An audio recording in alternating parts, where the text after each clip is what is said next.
Мен ұстазбын. Ұстаз бұл мамандық. Мемлекет алдында, қоғам алдында, ең маңыздысы оқушы алдында үлкен жауапкершілік. Күнделікті көз алдымда оқушыларым, Қазақстанның болашағы тұр. Бұл болашақпен мен де бірге өмір сүремін. Және олардың болашағынан менің ғана өмірім емес, еліміздің де тағдыры шешіледі.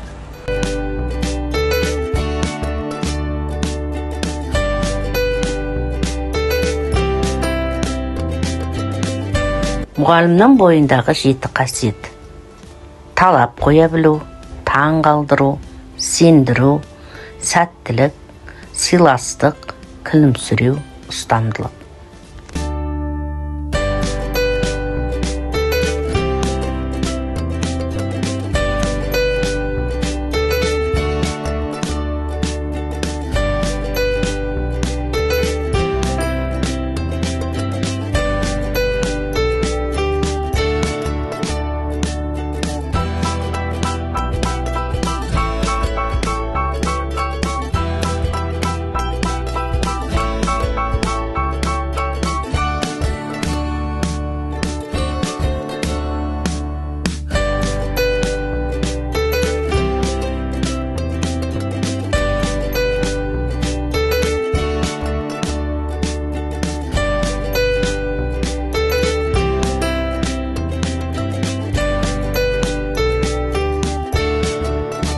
Егер бойымызда еңбек сүйгіштік, балаға деген махаббат, ашық жүрек, таза көңіл, жақсы ойлар, шығармашылық икемділік, сондай-ақ біздің қоғамды жақсартуға ұмтылыс болса, онда кез келген сабақ оң нәтижесін береді.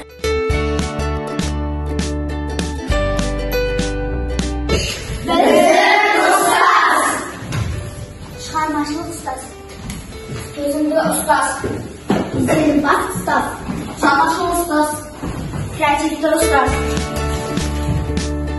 Әрбір сабақ жаңалыққа толы, ойда, санада, білімге толды.